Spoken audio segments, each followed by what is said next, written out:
हाँ बच्चों, समझते हैं क्वेश्चन नंबर 4। तो क्वेश्चन नंबर 4 है गिव रीजंस। ठीक है, गिव रीजंस में पहला सब क्वेश्चन है A, butter milk is churned to get butter. Churned यानी वो, मैं चैप्टर जब भी हुआ तो मैंने डिस्कस किया ऑलरेडी कि जो छाछ होता है, छाछ में बटर होता है, ठीक है, मक्खन होता है, मलाई। तो उसको लेडीज लोग क्या करते हैं, वो स्टरिंग स्टरिंग एक डिवाइस होता है, उससे ऐसा वो स्टरिंग करते हैं, तेज तेज स्पीड से ऐसे ऐसे उसको स्टरिंग करते हैं। तो उससे क्या होता है, जो पार्टिकल्स होते हैं बटर के स्प्रेडेड होते हैं उसमें, बटर मिल्क में, वो क्या होता है, वो इकट्ठा हो जाते हैं, इकट्ठा होके ऐसा लम्प सा बनता है, गट्ठी गट्ठी ऐसा लम्प सा बनता है। तो वो उसको क्या करते हैं, स्पून से निकाल लेते हैं, ऐसा वो सेपरेट करते हैं बटर मिल्क में से बटर। तो वही क्वेश्चन है कि butter milk is churned to get butter. तो churning is a method of separation, यानी चर्निंग है एक मेथड है सेपरेशन का।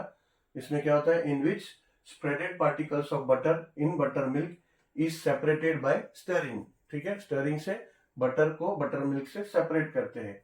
As by stirring butter particles come together to form a lump. Lump मतलब ऐसा गट्ठी गट्ठी बन जाता है। तो जब वो स्टर करते हैं तो स्टर करने से कहता है by stirring butter particles, butter particles जो है comes together to form a lump, एक लंप बन जाता है। Hence butter milk is churned to get butter. ठीक है,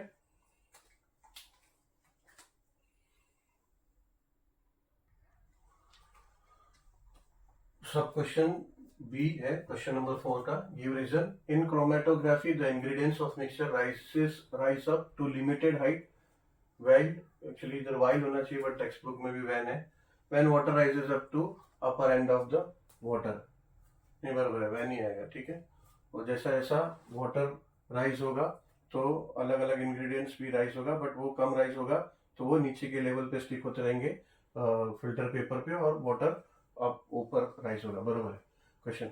ठीक है, तो क्रोमेटो के उसका आंसर है क्रोमेटो। इसका हम लोग ने एक्चुअली पूरा जो एक्सपेरिमेंट है ये अच्छी तरह से हमने किया है चैप्टर में, कॉन्सेप्ट में। ठीक है, फिर भी आंसर में हम लोग करते हैं। क्रोमेटोग्राफी मेथड वर्क्स ऑन, यानी ये जो प्रोसेस, ये मेथड है, ये किस पे वर्क करता है।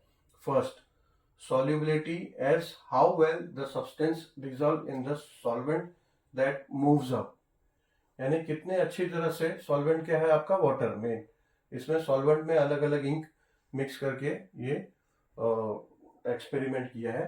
तो सॉल्वेंट जो है हमारा, उस सॉल्वेंट में कितने अच्छी तरह से कोई चीज डिजोल्व हुआ है उसके ऊपर डिपेंड करता है। And how well the substance sticks to the filter paper. अभी सबका अपनी अपनी प्रॉपर्टीज है, अपना अपना एक लेवल है कि वो फिल्टर पेपर को कितने जल्दी स्टिक करता है। ठीक है, तो how well the substance sticks to filter paper, sticking properties are different for different substance.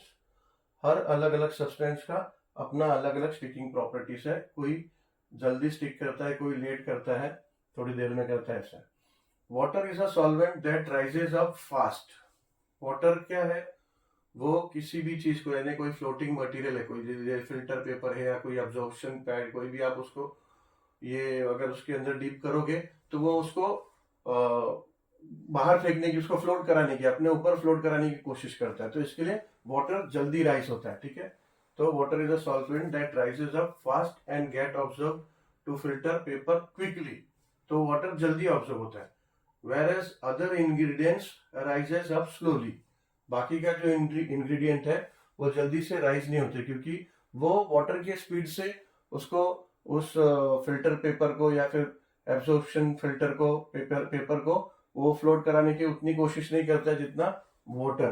तो इसके लिए thus the different components of mixtures travel through the paper at different speed। तो क्या होता है, एक जब आप कोई चीज ऐसा, फ्लोटिंग पेपर जो है हल्का है, फिल्टर पेपर जो हल्का है, ठीक है, जब उसको आप सॉल्वेंट में जब उसको इंसर्ट करोगे तो ये सारे जो इंग्रेडिएंट्स है सब अपने अपने कैपेसिटी के हिसाब से उसको आते हैं आगे, उसको ऊपर करने के लिए। तो सबका अपना अपना स्पीड होता है। तो जिसका ज्यादा स्पीड हो जाता है वो उतना ऊपर राइज करता है, और जिसका जिसका जितना लो स्पीड होता है वो उतना नीचे के लेवल पे रहता है। तो उस हिसाब से वो फिल्टर पेपर पे स्टिक होते हैं। तो अलग अलग जो मिक्सचर है, अलग अलग चीजों का अलग अलग लेयर फॉर्म होता है उस फिल्टर पेपर पे, ठीक है, ऐसा ही है।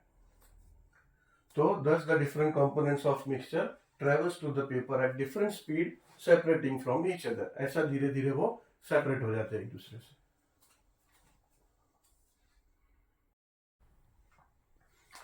सब क्वेश्चन सी, क्वेश्चन नंबर 4 जो हमारा है गिव रीजंस, उसका क्वेश्चन सब क्वेश्चन सी क्या है कि a wet cloth is wrapped around a water storage container in summer.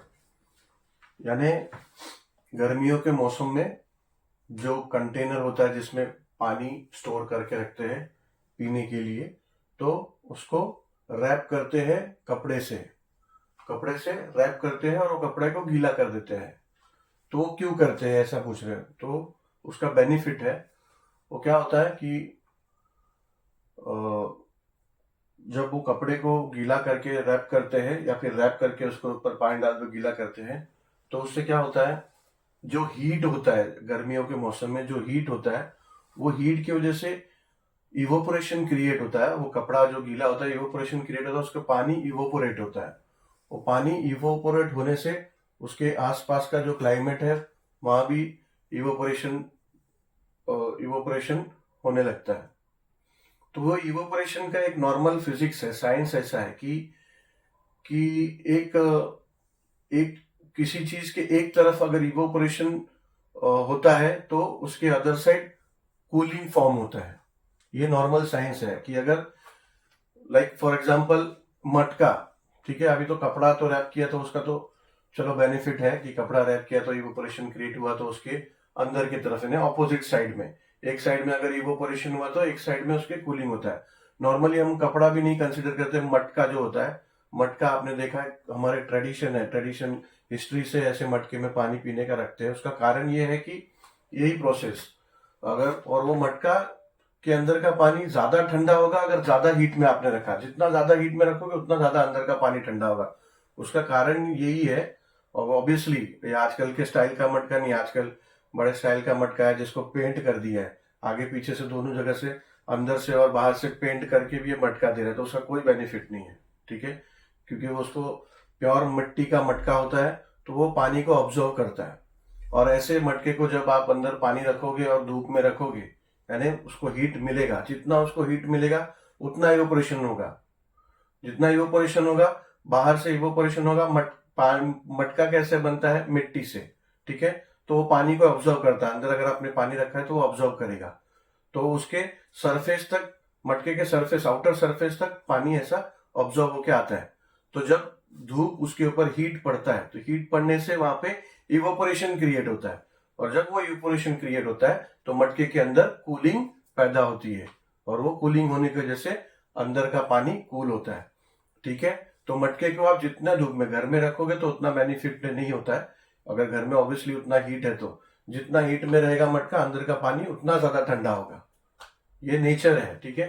तो वैसे ही ऐसे इसमें भी हो रहा है कि अगर समझो मिट्टी का बर्तन ना हो, कोई दूसरा भी बर्तन हो, दूसरा, अभी ये कपड़ा रखने का बेनिफिट ये है कि मिट्टी के बर्तन को आपको कपड़ा ऐसा वेट क्लॉथ रखने का जरूरत नहीं है, बट नॉर्मल दूसरा कोई यूटेंसिल्स हो, दूसरा कोई मेटेलिक अगर बर्तन हो, तो वो कैसा हीट में मेटल गर्म हो जाता है। अगर आपका एटमोस्फेरिक टेम्परेचर गर्मी है, गर्मी के मौसम में गर्म ज्यादा है, तो वो भी हीट हो जाएगा, तो अंदर का पानी भी गर्म हो जाएगा। तो फिर तो उसके लिए उसके बाहरी बाहरी जो सरफेस है उस पर कपड़ा रैप किया जाता है और उसको गीला कर दिया जाता है, तो इवोपोरेशन वहां पे क्रिएट होता है। इवोपोरेशन क्रिएट होने की वजह से आसपास का जो क्लाइमेट है वहां पे भी, आसपास का जो सराउंडिंग क्लाइमेट है वहां पे भी इवोपोरेशन क्रिएट होता है, और वो उस कंटेनर के अंदर का पानी और वो कंटेनर भी थोड़ा ठंडा हो जाता है, ठीक है, इसलिए।